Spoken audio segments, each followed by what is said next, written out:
Problems based on potentiometer. Last वाले अपने video में हम लोगों ने अच्छे से क्लियर किया था पोटेंशियोमीटर की थ्योरी क्या होती है। उसमें दो चीजें समझाई गई थी। पहला ये ऐसा इंस्ट्रूमेंट है जो किसी भी टाइप की करंट को ड्रॉ नहीं करता। जब भी हमें ये जानना है कि इस सेल का ईएमएफ कितना है, तो उसके लिए सर्किट के दो पार्ट थे, एक प्राइमरी सर्किट और एक दूसरा सेकेंडरी। तो प्राइमरी में जैसे मैंने यहाँ पे देखो वैल्यू दी है कि एक ये सेल है जिसका ईएमएफ है 2 वोल्ट, इंटरनल रेजिस्टेंस 1 ओम, और जो इस वायर का रेजिस्टेंस है या ये कहो जो रियोस्टेट हमने लगाया था उसमें उसका है 20 ओम। एक वायर है जो पोटेंशियोमीटर वायर जिसको हम बोलते हैं, उसका लेंथ लिया है 10 मीटर। जनरली प्रॉब्लम्स में ये लेंथ 10 मीटर ही दी जाती है। उसका रीजन ये है कि जो पोटेंशियोमीटर में जब हम सेंसिटिविटी बढ़ाते हैं तो उसकी लेंथ को जनरली आइडियल वे में 10 मीटर रखते हैं। तो मैंने यहाँ पे 10 मीटर लिया हुआ है और ए से बी के बीच में जो वायर है उसका रेजिस्टेंस है 10 ओम। इस प्राइमरी सर्किट से कौन कौन से क्वेश्चन अभी बन सकते हैं? जैसे पहला लिखा हुआ है करेंट इन प्राइमरी सर्किट। देखो जब ये पूरा कंप्लीट डायग्राम होगा तो इसमें दो सर्किट बनते हैं, प्राइमरी और सेकेंडरी।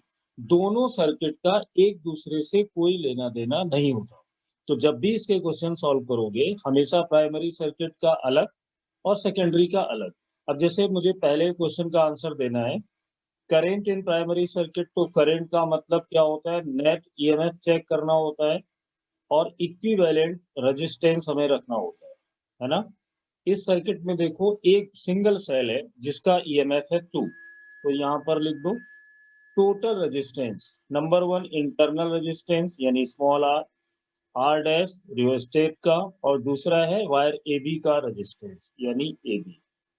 ये सारी वैल्यूज यहाँ पे रखो, 2 small R 1, R dash 20, R A B का वैल्यू 10।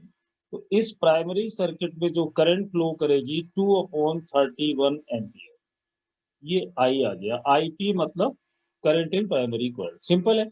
दूसरा इसमें पूछा है potential drop across wire A B. अब पोटेंशियल ड्रॉप का मतलब बैटरी से जो एनर्जी आएगी इस वायर ए बी में जाएगी। तो पोटेंशियल ड्रॉप अगर हमें निकालना है ए से बी के बीच का, तो हमें ये देखना पड़ेगा ए और बी के बीच में कितनी करंट फ्लो हो रही है और आर ए बी के बीच का रेजिस्टेंस क्या है। तो प्राइमरी सर्किट में पूरे में जो करंट फ्लो हो रही है वो कितनी है? 2/31। तो यहाँ लिखेंगे 2/31 एम्पियर। ए और बी के बीच का रेजिस्टेंस कितना है? 10 ओम। तो यहाँ 10 से मल्टीप्लाई करो तो ये बनेगा 20/31 वोल्ट। ये हो गया पोटेंशियल ड्रॉप जो ए से स्टार्ट होगा और बी तक जाते जाते कितना ड्रॉप होगा? 20/31 वोल्ट। सेकेंड पार्ट सॉल्व हुआ। थर्ड में है पोटेंशियल ग्रेडियंट।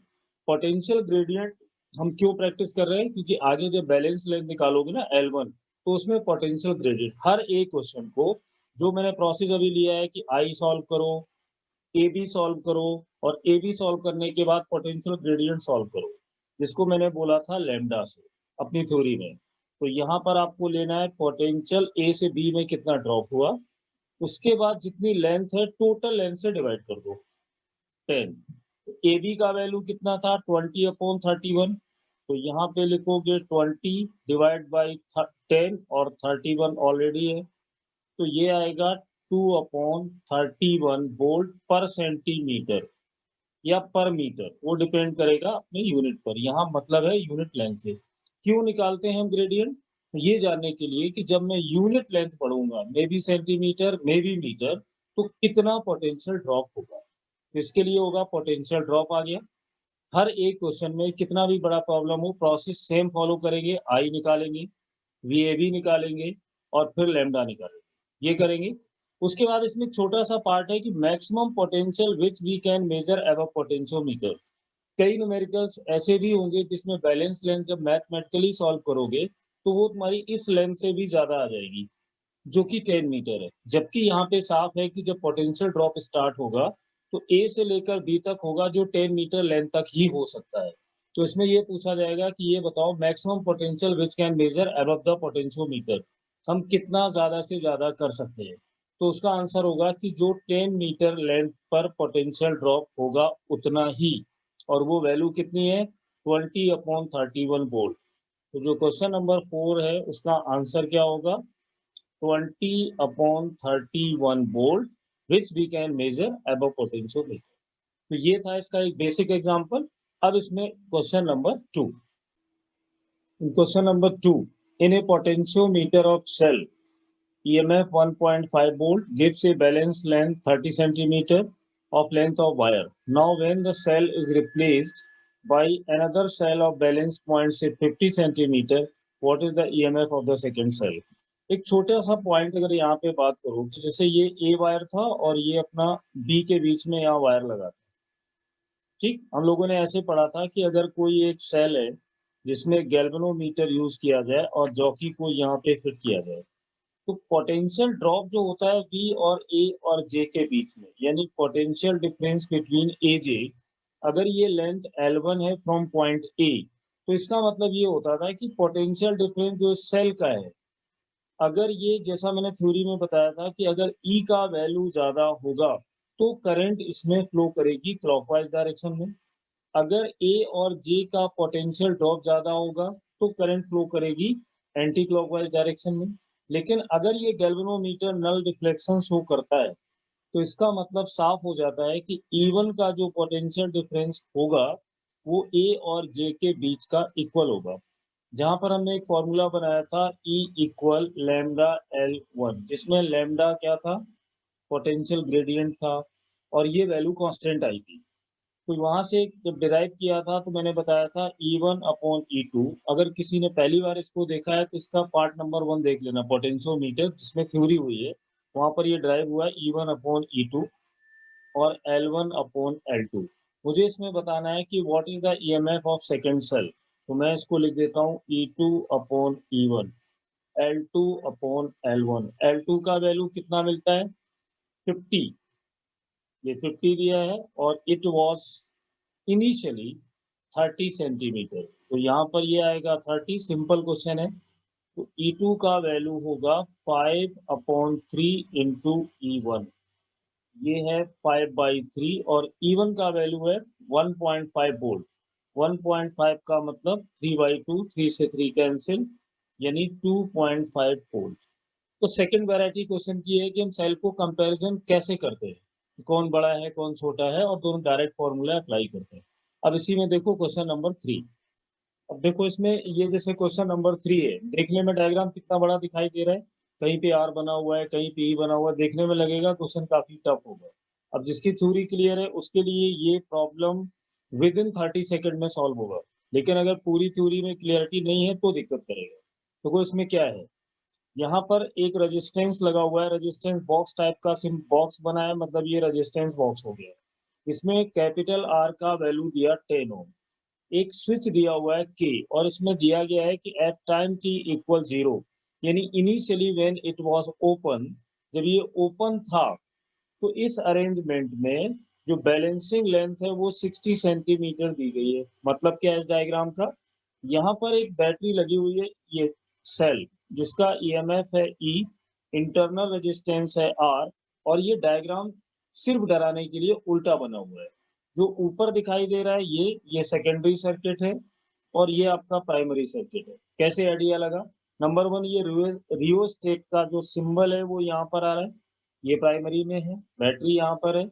अब इस पूरे क्वेश्चन का मतलब ये है कि रेजिस्टेंस, यहाँ पे जो रेजिस्टेंस दिया एक्सटर्नल वो 10 ओम, एक स्विच लगाया, एक बैटरी, इंटरनल रेजिस्टेंस, गैल्वेनोमीटर, और जॉकी यहाँ पे टच कर रही है जे पॉइंट पर। ये लेंथ भी दी गई है 60 सेंटीमीटर। यहाँ रेजिस्टेंस भी है, इस बैटरी की कोई वैल्यू हमें नहीं बताई गई, इसके बारे में भी नहीं बोला गया है।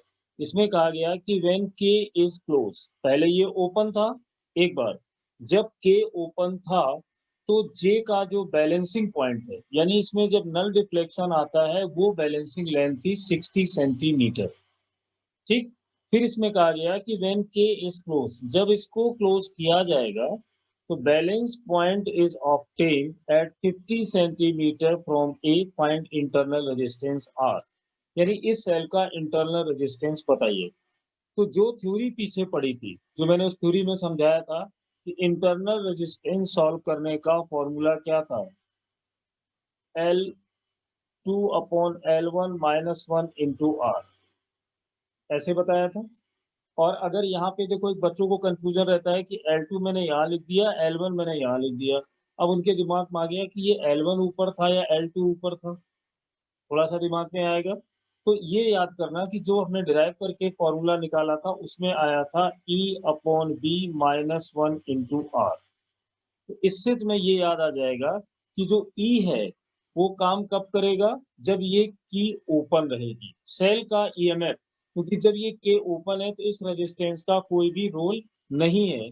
जो भी रोल यहाँ पे प्ले होगा वो इस बैटरी का होगा।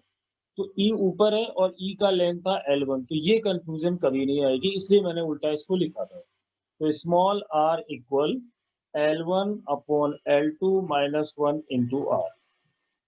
और ये रेजिस्टेंस R किसका होता है, वो ये दिया हुआ है। अब देखिए इसमें L1 पहले कितना था, कितनी जल्दी इसको कर सकते हो, 60। बाद में बोला बैलेंसिंग लेंथ कितना मिलता है, 50, तो यहाँ पे 50 लिख दो, -1 कर दो और R की वैल्यू कितनी दी गई, 10। और अगर कंफ्यूजन है तो थ्योरी पे जाके चेक करो, 6 - 5 यानी 1/5 × 10, तो ये आ जाएगा 2 ओम। आ गया इंटरनल रेजिस्टेंस। क्योंकि इनिशियली ये लग सकता है कि इसमें बैटरी का कोई आइडिया नहीं, हम कैसे करें। तो इंटरनल रेजिस्टेंस के मामले में हमें 2 बैलेंसिंग लेंथ चाहिए होती हैं और साथ में हमें चाहिए होता है सेकेंडरी सर्किट का रेजिस्टेंस, ये। और ये डायरेक्ट सॉल्व हो जाता है। तो ये था क्वेश्चन नंबर 3, तीनों इजी थे। अब थोड़ा सा इसका लेवल चेंज करो तो देखते हैं क्वेश्चन नंबर 4। Question number 4। अब देखो इसमें एक लैंग्वेज मैंने लिखी हुई है, उसको पहले पढ़ो फिर देखो करोगे कैसे। इसमें लिखा हुआ है कि in a potentiometer circuit the EMF of driver cell is 2 volt. Driver cell का मतलब प्राइमरी सर्किट। तो जितना ये बोलता जाए हम लोग थोड़ा करने की कोशिश करते हैं। ये ड्राइवर सेल हो गया, इसका ईएमएफ हो गया 2 वोल्ट। ओके, आगे लिखा है एंड इंटरनल रेजिस्टेंस। तो चलिए इसका इंटरनल रेजिस्टेंस यहाँ पे बना दो 0.5 ओम। बड़ी लैंग्वेज का क्वेश्चन दिखाई दे तो जितना पढ़ते जाओ उतना बनाते जाओ, हो जाएगा। The potentiometer wire is 1 metre long. मतलब अब इस टाइप का हमें अपनी थ्योरी से सर्किट डायग्राम पता है, यहाँ पर ए और ये बी। तो जो यहाँ पे वायर इसमें दिया गया है अपने क्वेश्चन में, मान लो ए और बी के बीच में ये कनेक्ट है। ये वायर कितना है, 1 मीटर लॉन्ग। अब 1 मीटर को हम लोग लिख सकते हैं 100 सेंटीमीटर भी, क्योंकि जनरली बैलेंसिंग लेंथ सेंटीमीटर में आती है, तो 1 मीटर को 100 सेंटीमीटर में बदल दिया। आगे लिखा है it is found that a cell of 1 volt and R 0.5 ohm is balanced against 60 centimetre length of wire. मतलब ये पूरी कहानी क्या है, पहले तो सर्किट को पूरा कर लो। ये अपना प्राइमरी सर्किट हो गया, ये इंटरनल दिया हुआ है और ये ईएमएफ दिया हुआ है। इसमें कहा गया है कि यहाँ से जो एक सेल ऐड किया गया उसका ईएमएफ तो 1 वोल्ट है। देखो लिखा हुआ है it is found that a cell of EMF 1 volt. Okay, internal resistance 0.5 ohm और आगे is balanced against 60 centimetre length of wire. मतलब अगर मैं यहाँ पर एक गैल्वेनोमीटर लगाऊं ऐसे और जॉकी को इस वायर से टच कराऊं, तो ये वाली जो लेंथ है L1 वो हमें दी गई है 60 सेंटीमीटर। ये क्वेश्चन ये कहता है।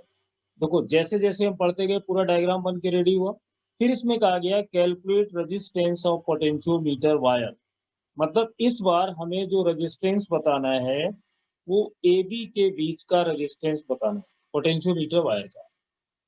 जब इसकी थ्योरी पढ़ाई थी तो मैंने इसमें क्या बोला था, हमेशा बेसिक ही काम आता है। सबसे पहले क्या करोगे, प्राइमरी सर्किट में करंट निकालो। देखिए उसी स्टेप के आगे चलते जाओ। ऐसा हम क्यों करने जा रहे हैं, एक सिंपल रूल है कि ये जो ए और जे के बीच का पोटेंशियल डिफरेंस होगा वो किसके इक्वल होना चाहिए। अगर मैं यहाँ पर एक पॉइंट सी लिख दूं और यहाँ पर एक पॉइंट डी लिख दूं, तो जब तक इस पूरे सेल का पोटेंशियल डिफरेंस इस ए और जे के बीच में जितना ड्रॉप हुआ है दोनों इक्वल नहीं होंगे, तब तक ये गैल्वेनोमीटर जीरो डिफ्लेक्शन नहीं दे सकता। क्यों, अगर नीचे वाले सेल का ईएमएफ ज्यादा है तो करंट क्लॉकवाइज इसके पॉजिटिव टर्मिनल के अकॉर्डिंग फ्लो करेगी। अगर ए और जे का ज्यादा है तो वो एंटी क्लॉकवाइज चलेगी। लेकिन अगर क्वेश्चन ये कहता है कि 60 सेंटीमीटर पर ये बैलेंस हो जाता है, बैलेंस हो जाता है मतलब गैल्वेनोमीटर इस लेंथ पर कोई डिफ्लेक्शन शो नहीं करता। तो ये तभी हो सकता है जब पोटेंशियल डिफरेंस CD के इक्वल हो। ये देखिए यहाँ से तो हमने कॉन्सेप्ट पकड़ा। अब हमें ज़रूरत किसकी है? AJ हमें निकालना है और CD हमें निकालना है। और 2 चीज़ों पर फ़ोकस करिए, क्वेश्चन ऑटोमेटिक आएगा। अब AJ का पोटेंशियल आएगा कैसे? तो यहाँ पे सबसे पहले ये चेक करो कि A और B के बीच का पोटेंशियल कितना होगा, A से लेकर B तक। तो उसके लिए हमें चाहिए AB में फ्लो होने वाली करंट और AB के बीच का रेजिस्टेंस। अपने बेसिक पर आगे बढ़ते जाओ। अब A और B के बीच में करंट कैसे निकालोगे? दोनों सर्किट अलग होते हैं, ये प्राइमरी और ये सेकेंडरी। दोनों का करंट भी अलग-अलग निकलेगा। तो पहले वाले सर्किट का जब करंट निकालने जाओगे तो हमें चाहिए इसमें ईएमएफ कितना है? पहले वाले सर्किट को चेक करो। सिर्फ एक बैटरी है जिसका ईएमएफ है 2 वोल्ट, यहाँ पर लिख दो। दूसरा हमें चाहिए टोटल रेजिस्टेंस। अब रेजिस्टेंस देखो यहाँ पे 0.5 दिखाई दे रहा है, तो इसको 1/2 लिख दिया। प्लस और भी कोई रेजिस्टेंस है इसमें, पूरा ढूंढिए, कहीं नहीं है। इस AB के बीच का रेजिस्टेंस कुछ होगा, हमें नहीं मालूम, हमने उसको R लिख दिया। तो अब इस पूरे सर्किट में ईएमएफ हो गया, टोटल रेजिस्टेंस हो गया, ये AB के वैल्यू की करंट हो गई।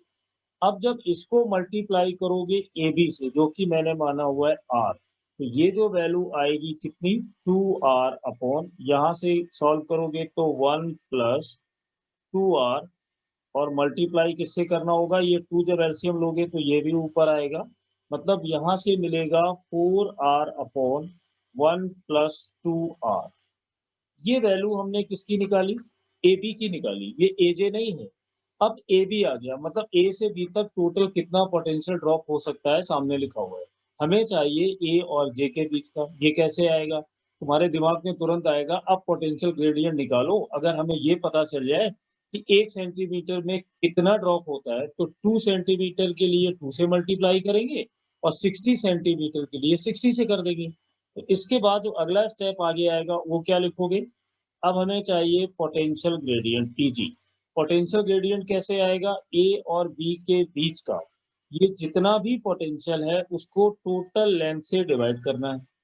अब टोटल लेंथ इसकी कितनी है? तो चेक किया तो मालूम पड़ा 100 है, तो यहाँ पर लिख दो 100। अब देखिए ये पूरा क्या बन के आएगा? ये 4R अपॉन 1 प्लस 2R, ये तो AB का वैल्यू था और इसको डिवाइड किससे किया? 100 से डिवाइड कर दिया। ये हमारा क्या आ गया? पोटेंशियल ग्रेडियंट आ गया। अब हमें ये पता चल गया कि पर सेंटीमीटर में कितना ड्रॉप होगा। तो अब टारगेट तो अभी पूरा नहीं हुआ। टारगेट हमारा क्या था? A और J निकालना, यानी A से लेकर J तक जाना। थोड़ा बड़ा प्रोसेस ज़रूर हो रहा है, पर मैं कोशिश कर रहा हूँ पूरे एक्चुअल कॉन्सेप्ट समझाने की। तो अब 1 सेंटीमीटर जाने पर इतना पोटेंशियल ड्रॉप होता है, जो ये लिखा हुआ है। अब हमें चलना कितना है? क्वेश्चन कहता है 60 सेंटीमीटर पर जाइए। तो क्या करेंगे? 4R इंटू 60 से मल्टीप्लाई कर दो, अपॉन में था 1 प्लस 2R, और ऑलरेडी यहाँ पे लिखा हुआ था 100 सेंटीमीटर, तो 0 से 0 कैंसिल हो गए। अब देखिए 2 2 जा 4 और 2 5 जा 10, तो ऊपर यहाँ पर होगा 12R अपॉन 1 प्लस 2R। एक बार फिर चेक करो, यहाँ पे 5 आएगा क्योंकि 2 5 जा 10, 2 और ये 6 2 इतना आ गया, ये AJ आ गया। अपना जनरल क्वेश्चन ये कहता है कि जो AJ का पोटेंशियल है वो CD के इक्वल होगा, तभी ये बैलेंस आया होगा। अब हमारी दूसरी जरूरत है CD के बीच का पोटेंशियल निकालना। तो CD निकालने के लिए थोड़ी सी यहाँ पे जगह बना लेते हैं, क्योंकि ये लैंग्वेज की बात तो हो गई। अब देखो CD के बीच का पोटेंशियल चाहिए ये, तो BC से अगर हम लोग आगे बढ़े तो यहाँ पे देखना, अगर मैं यहाँ पे साइन कन्वेक्शन लगाऊं तो ये प्लस है और ये माइनस है, मैं जा रहा हूँ C से D की तरफ, तो ये आएगा माइनस का 1 वोल्ट। आगे अगर मैं मान लूँ सेकंड में करंट हमारी आई आ रही थोड़ी देर के लिए, तो करंट चलेगी सेल के अकॉर्डिंग, अगर चलेगी तो करंट इस डायरेक्शन में वापस आएगी, मतलब यहाँ पे लिखोगे प्लस IR, और ये किसके इक्वल होगा? इस D पॉइंट के इक्वल होगा। तो अगर मैं B C minus B D दोनों के बीच का पोटेंशियल निकालूं तो 1 माइनस आई आर होगा। ये देखिए, देखते जाइए। तो हमारे पास आ गया सी डी का वैल्यू 1 माइनस आई आर। अब थोड़ा सा यहाँ पे सोचो कि ये तो इक्वेशन हो गई जनरली जैसे हम यूज करते हैं। ये प्रोसेस क्यों बताया जा रहा है? कितना बड़ा भी क्वेश्चन हो, अगर प्रोसेस के थ्रू जाओगे तो आंसर आएगा ही आएगा। अब यहाँ पर जब ये जे पे टच किया तो बैलेंसिंग लेंथ थी, सीडी पे बैलेंसिंग लेंथ है। बैलेंसिंग लेंथ होने का मतलब है जी ने कोई डिफ्लेक्शन नहीं दिया, जो क्वेश्चन ने बोला। अगर जी ने कोई डिफ्लेक्शन नहीं दिया मतलब इस दूसरे वाले सर्किट में कोई भी करंट फ्लो नहीं कर रही। तो मतलब कहने का ये है कि ये जो आई का वैल्यू है ये इसमें है ही नहीं। क्यों? क्योंकि इस समय ये बैलेंस है। तो बी सी डी के बीच का जो पोटेंशियल आया, ये जब जीरो हो गए तो वो आया 1 वोल्ट। अब अपना क्वेश्चन सॉल्व। एजे के बीच में कितना पोटेंशियल है वो हमें सामने दिख रहा है, वो है 12 R upon 1 plus 2 R into 5। और ये किसके इक्वल है? सी डी के इक्वल है, जिसकी वैल्यू है 1। अब इसको क्रॉस मल्टीप्लाई कर लो तो यहाँ से आएंगे 12 आर और इधर से होगा 5 प्लस 10 आर। अब देखिए, ये है जो लेफ्ट हैंड साइड में 12 आर है, ये 5 आर है। इस 10 आर को इधर लाइए, 2 आर बचेंगे। 12 आर से 10 आर माइनस करो तो 2 आर। तो आर की वैल्यू कितनी हुई? 5/2। तो आंसर आ गया 2.5 ओम। निकाल दिया रेजिस्टेंस। मतलब इस पूरे प्रोसेस में हमने क्या किया? हमने सिर्फ दो चीजें सिखाई हैं। सबसे पहले एजे और सीडी की इक्वेशन अपने दिमाग में लाओ। उसके बाद ए और जे के बीच का पोटेंशियल निकालने की कोशिश करो। कैसे निकालोगे? प्राइमरी सर्किट का करंट पहले निकालना है, फिर वही करंट जब इस वायर के अंदर फ्लो करेगा तो पोटेंशियल डिफरेंस ए बी तक का निकालो। फिर ए बी के पोटेंशियल को टोटल लेंथ से डिवाइड करो, वो ग्रेडियंट देगा। फिर उस ग्रेडियंट को बैलेंस लेंथ के साथ मल्टीप्लाई करो तो उस पर्टिकुलर जगह का पोटेंशियल ड्रॉप आ जाएगा। और वो पोटेंशियल ड्रॉप जो नीचे जो बैटरी लगी है, हो सकता है एक बैटरी हो, दो बैटरी हो, तीन हो, सेम पोलैरिटी में हो, डिफरेंट पोलैरिटी में हो, उनके बीच का पोटेंशियल डिफरेंस निकालने की कोशिश करो। और अगर नहीं निकालते बन रहा है तो पूरे सेकंड सर्किट का करंट निकालो और दोनों को बाद में इक्वल कर दो। जो कोई चीज अननोन होगी, हो सकता है कैपिटल आर पूछा जाए, हो सकता है ई पूछा हो सकता है स्मॉल आर पूछा हो, कुछ भी पूछा जा सकता है और सिंपली ये सॉल्व हो जाए। तो इसी तरह से अब इसी का एक क्वेश्चन नंबर 5 और देखो। अब देखो इसमें क्वेश्चन नंबर 5, एक जो ड्राइवर सेल है यानी जो प्राइमरी है उसका ई दिया गया 48 वोल्ट, रेजिस्टेंस यहाँ पर दिया हुआ है 4 ओम। ए बी वायर है जिसका लेंथ 10 मीटर है और इसका रेजिस्टेंस क्वेश्चन में गिवन है 8 ओम। ठीक। दूसरा एक जो अलग से सेल हमें दिया गया उसका पोटेंशियल है 8 वोल्ट, रेजिस्टेंस यहाँ पे 2 ओम और एक्सटर्नल रेजिस्टेंस 6 ओम। और ये जॉकी यहाँ पे टच करती है जे पॉइंट पर, L1 पूछा गया है। मतलब इस पूरे क्वेश्चन का मतलब ये है कि प्राइमरी सर्किट में ईएमएफ 48 वोल्ट है, रेजिस्टेंस 4 ओम है और रजिस्ट जो वायर है वो 10 मीटर लेंथ का है। दूसरा जो सेकेंडरी सर्किट में सेल लगा हुआ है उसका 8 वोल्ट पोटेंशियल है, 2 ओम रेजिस्टेंस है, एक्सटर्नल 6 ओम है। और जब जॉकी पॉइंट जे पर टच करती है तो ये बैलेंस हो जाता है। तो बताइए L1 का वैल्यू कितना है? मतलब बैलेंसिंग लेंथ निकालनी है। मैंने ये क्वेश्चन लिया है सिर्फ प्रैक्टिस कराने के लिए। मैंने अभी थोड़ी देर पहले ये बताया था कि सबसे पहले हमें क्या निकालना है? एजे। जब एजे का पोटेंशियल, अगर मैं इस पॉइंट को सी मान लूं और इस पॉइंट को डी मान लूं यहाँ पे, तो जब एजे का पोटेंशियल सी डी के इक्वल हो जाएगा तो ये नल पॉइंट आएगा। क्योंकि जब तक एजे का पोटेंशियल और सीडी का पोटेंशियल आपस में इक्वल नहीं होगा बैलेंसिंग लेंथ बनेगी नहीं। यहाँ पे पूछी गई है बैलेंसिंग लेंथ की वैल्यू बताइए। तो फिर वही इक्वेशन लिखी। फिर हमारी कोशिश स्टार्ट हो गई, मुझे एजे चाहिए। एजे जानने के लिए एबी के बीच का पोटेंशियल डिफरेंस चाहिए। तो एबी के बीच का पोटेंशियल जानने के लिए एबी वाले वायर में फ्लो होने वाली करंट हमें चाहिए और एबी के बीच का टोटल रेजिस्टेंस हमें चाहिए। हो गया।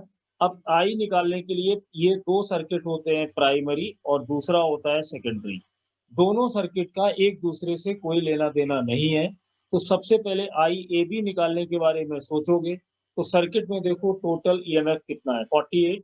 कितनी जल्दी कर सकते हो? 48 डिवाइड करोगे रेजिस्टेंस से, देखिए 4 ये दिया है और ए से लेके बी तक टोटल रेजिस्टेंस क्वेश्चन में 8 दिया है, तो यहाँ पर लिखोगे 4 + 8, ये आई ए बी का वैल्यू हो गया, इनटू अब हमें ए बी के बीच में जानना था कितना ड्रॉप होगा, तो ए से बी जब करंट निकलेगी तो कितना रेजिस्टेंस फेस करेगी, यानी आई आर वो तो 8 दिया है, तो ये देखिए 8 + 4 12, 12 4 जा 48 और 8 4 जा 32, यानी 32 वोल्ट आ गया ए बी, निकाल दिया।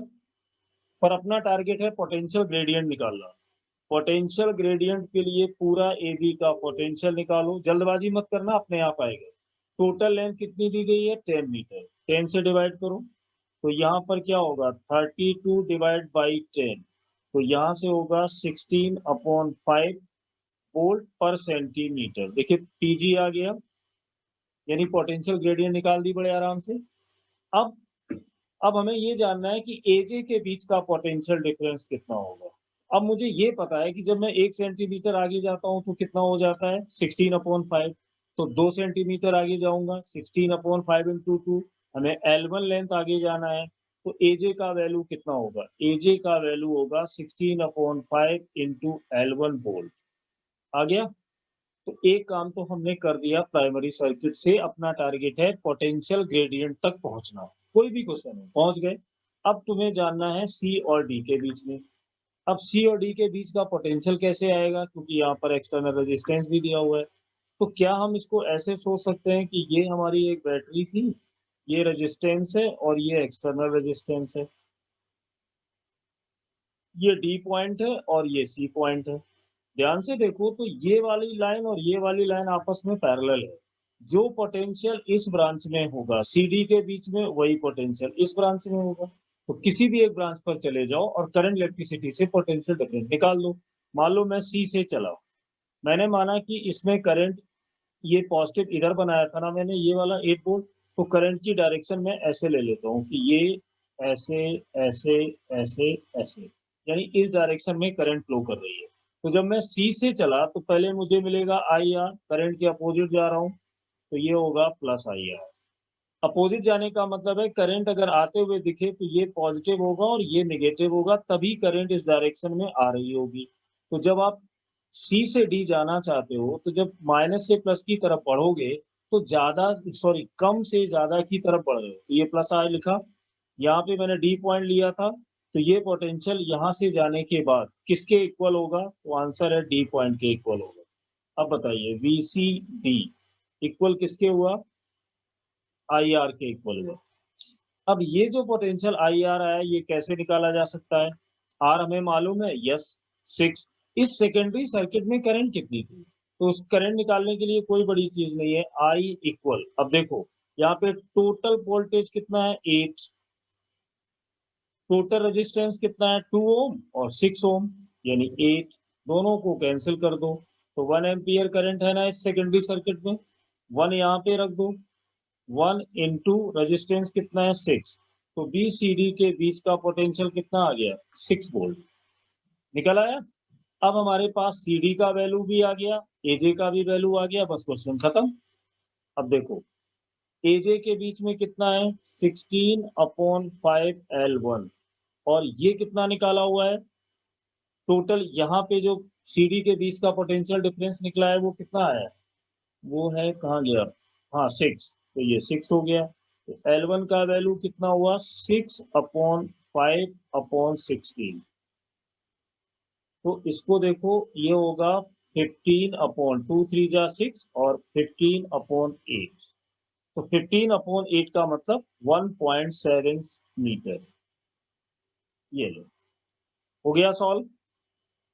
इसमें फिर देख लो मैंने क्या करा, सबसे पहले ये एजे और सीडी को लिख लिया, दिमाग में बिठा लिया, एजे लाना है सीडी लाना है, तो एजे निकालने का प्रोसेस वही पुराना था, इसमें इस बार चेंज हुआ सीडी निकालने में। तो सीडी निकालने में हमने क्या दिमाग लगाया कि सेकेंडरी वाले सर्किट में अलग से करंट निकाल लो, करंट निकालने के बाद बड़े आराम से सी और डी के बीच का पोटेंशियल निकालोगे, और अगर ये जी बैलेंस होगा तभी तुम इसको बैलेंसिंग लेंथ बोलोगे। अगर ये बैलेंसिंग लेंथ है तो ये बैलेंस है, और अगर ये बैलेंस है तो ए जे और सी डी आपस में इक्वल होंगे, जो हमने कर दिया और हमारा प्रॉब्लम सॉल्व। अब इसी टाइप से एक क्वेश्चन और देखो।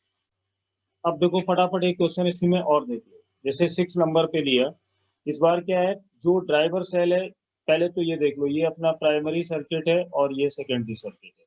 प्राइमरी में जो ई का वैल्यू है वो 40 है, रेजिस्टेंस 2 ओम है। ए बी है, जो वायर लिया उस पे रेजिस्टेंस फिर से 8 ओम। ए और बी के बीच का लेंथ है वो फिर से 10 मीटर है। पर इस बार दो सेल लिए गए, एक यहाँ पर ये देखो दिखाई दे रहा है E1 और ये दिखाई दे रहा है E2। इसका फॉर्मूला भी डायरेक्ट बनाया जा सकता है और वैल्यू डाल सकते हो, पर मैं ये चाह रहा हूँ कि फॉर्मूला ना रटना पड़े, पूरा कॉन्सेप्चुअली मालूम। अब फिर से बताइए, इसको करने का मतलब है, अगर ये वाला पॉइंट हमारा C है और ये वाला पॉइंट D है, सोचो अगर J पॉइंट को बैलेंसिंग पॉइंट माना जाए तो ये वाली लेंथ बैलेंसिंग लेंथ बोली जाएगी, जो इस क्वेश्चन में फिर से पूछी गई है। L1 बताना है कहाँ पर ये L1 की वैल्यू कितनी होगी। तो फिर वही सोचना है कि C और D के बीच का पोटेंशियल, यानी इस सेकेंडरी सर्किट का टोटल पोटेंशियल डिफरेंस C और D के बीच का जब A और J के इक्वल हो जाएगा तो गैल्वेनोमीटर कोई डिफ्लेक्शन नहीं देगा, उस समय हमारी बैलेंसिंग लेंथ मिलेगी। क्योंकि अगर नीचे वाला पोटेंशियल ज़्यादा है तो करंट नीचे वाले के अकॉर्डिंग घूमेगी, ऊपर वाला ज़्यादा है तो ऊपर वाले के अकॉर्डिंग घूमेगी, और दोनों ही केस में गैल्वेनोमीटर डिफ्लेक्शन देगा। लेकिन अगर वो नहीं दे रहा है, इसका मतलब दोनों इक्वल हो गए। तो बेसिक फंडा क्या है कि पहले पोटेंशियल ए और जे के बीच का हो और सी और डी के बीच का हो। फिर वही इक्वेशन आ गई। अपना टारगेट क्या निकालना है, अपना टारगेट है एजे तक पहुंचना। तो एजे तक पहुंचने का मतलब है, मैं थोड़ा जल्दी करूंगा, ए बी के बीच का टोटल पोटेंशियल निकालोगे, उसको टोटल लेंथ से डिवाइड करोगे और उस वैल्यू को सी डी के इक्वल रख दोगे, है ना। अब ए बी पोटेंशियल निकालने जब जाओगे तो सबसे पहले चाहिए प्राइमरी सर्किट में टोटल कितना करंट फ्लो होगा जो ए से बी तक जाएगा। तो उसके लिए प्राइमरी सर्किट का नेट ईएमएफ चाहिए। कितना दिया है 40, तो यहाँ पर लिखिए 40। अब प्राइमरी सर्किट का टोटल रेजिस्टेंस 2 ओम ये दिया हुआ है, वायर का 8 ओम है तो 8 प्लस 2 हो गया 10, ये करंट हो गई। कितने रेजिस्टेंस को क्रॉस करना है ए से बी जाने के लिए, 8 ओम का। यहाँ पर मल्टीप्लाई किससे करोगे, 8 से। अब फिर से देख लो 4, यानी ये वैल्यू अभी भी कितनी आई, 32 वोल्ट। काम खत्म। ये वैल्यू आपने ए बी निकाली है, बट हमें चाहिए ए जे के बीच का। तो ए जे तभी आएगा जब पोटेंशियल ग्रेडियंट को L1 से मल्टीप्लाई करोगे, क्योंकि हमें L1 लेंथ जाना। पीजी का मतलब क्या है, potential gradient. Total potential A B के बीच का कितना, 32। टोटल लेंथ कितनी है ए से बी तक, 10, और ये रही L1, ये फिर से आ गया 16 L1 अपॉन 5 वोल्ट पर सेंटीमीटर। ये पोटेंशियल डिफरेंस हमने निकाल दिया एजे के बीच का। यहाँ से लेंथ से डिवाइड किया तो ये एजे आ गया। अब यहाँ पर सेंटीमीटर नहीं लिखेंगे, क्यों, क्योंकि पीजी अगर अकेला मैं लिखता तो पर यूनिट लेंथ होता। तो पूरा आ गया 16 L अपॉन 5, काम खत्म। अब आइए सेकेंड सर्किट में। सेकेंडरी सर्किट में अपना टारगेट है BCD निकालना। कैसे आएगा, फिर वही चीज, पहले सेकेंडरी सर्किट में अलग से करंट को चेक करो। हमें चाहिए नेट ईएमएफ और यहाँ पे लिखना है टोटल रेजिस्टेंस। अब नेट ईएमएफ कैसे आएगा, यहाँ से चलो माइनस से प्लस जब जाओगे तो ये प्लस का 4 होगा, ठीक। ऐसे चलते जाइए चलते जाइए। अब जब यहाँ पर पहुंचोगे, क्योंकि ये राउंड में ले रहा हूँ, तो प्लस से माइनस की तरफ जाऊंगा तो ये होगा माइनस का 10। नेट ईएमएफ आ गया। टोटल रेजिस्टेंस दिखाई दे रहा है 2 + 4 यानी 6। तो यहाँ पे देख लो करंट की वैल्यू -6/6 यानी माइनस की 1 एम्पियर आ रही है। तो माइनस साइन सिर्फ यहाँ पे ये बता रहा है कि जो डायरेक्शन करंट की मैं ले रहा हूँ उसके अपोजिट आएगी, और उसका कोई मीनिंग नहीं है। तो IS की वैल्यू आ गई। अब C से अगर मैं सेल से होते हुए सीधे D पर पहुंचूं, जो भी पोटेंशियल आएगा, अगर मैं इस रास्ते से जाऊं या मैं इस रास्ते से जाऊं, किसी से भी जाऊं, दोनों का पोटेंशियल तो सेम रहेगा ना, क्योंकि 4 वोल्ट 4 ओम, 10 वोल्ट 2 ओम आपस में पैरेलल है।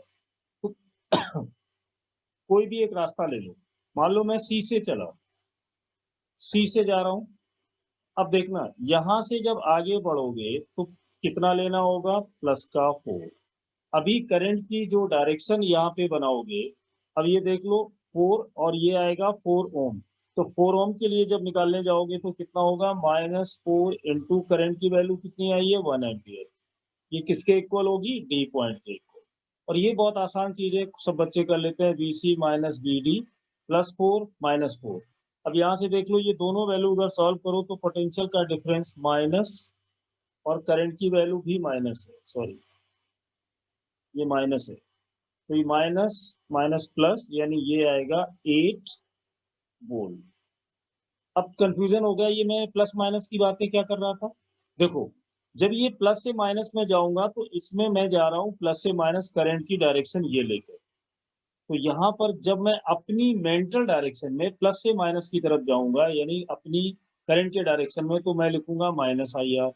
लेकिन हमारा I का वैल्यू है -1, जो ये बता रहा है कि जो करंट की डायरेक्शन आप ले रहे हो उसके उल्टी होगी। तो इतना सा दिमाग नहीं लगाया, मैंने माइनस लिखा, करंट की वैल्यू जो -1 आई थी वो लिख दी, तो ये हो गई प्लस। यहाँ से minus minus plus, BC minus BD का वैल्यू आएगा -8। कुल मिला के मुझे ये पता चल गया कि BCD का जो मैग्नीट्यूड है पोटेंशियल का वो 8 वोल्ट है। बस अब मुझे ये मालूम है BCD 8 वोल्ट है और AJ का वैल्यू कितना है ये। इस इक्वेशन के बेस पे दोनों को सॉल्व किया जा सकता है। कैसे, AJ का वैल्यू है 16/5 L1 और इधर से है 8 वोल्ट। अपना टारगेट है L1 निकालना, तो 8 इंटू 5 होगा और अपॉन का 16 है। इजिली हम लोग सॉल्व कर सकते हैं कि ये होगा 4 यानी ऊपर आएगा 20 और ये आएगा 8। तो इसको और सॉल्व करोगे तो ये आएगा 10/4 और 10/4 का मतलब हुआ 5/2 और 5/2 का मतलब हुआ 2.5 मीटर। तो ये अपनी लेंथ निकल कर आ गई। बातें फिर वहीं पे घूम के आ रही हैं। ये जो करंट निकालने का सिस्टम है ये हम बहुत सारे सेल में पीछे करके आए हैं। अब मान लो अगले वाले क्वेश्चन में कोई ये करे कि इस सेल की पोलैरिटी को चेंज कर दे, इसको प्लस कर दे और इसको माइनस कर दे, तो क्या होगा, कुछ नहीं होगा। जब ये वाला कन्वेक्शन डालोगे तो ऑटोमेटिक निकल के आ जाएगा कि नेट के, अब ये यहाँ से चलोगे प्लस माइनस, ये भी आ जाएगा प्लस माइनस, तो जहां पे ये -10 आया था वो +10 हो जाएगा। फर्क क्या पड़ना उसमें। तो इस टाइप से पोटेंशियोमीटर के क्वेश्चंस को प्रैक्टिस करो। फिर आगे इसके और जो आगे है गैल्वेनोमीटर है, मीटर ब्रिज है, उसके भी क्वेश्चन धीमे धीमे आए। Thank you.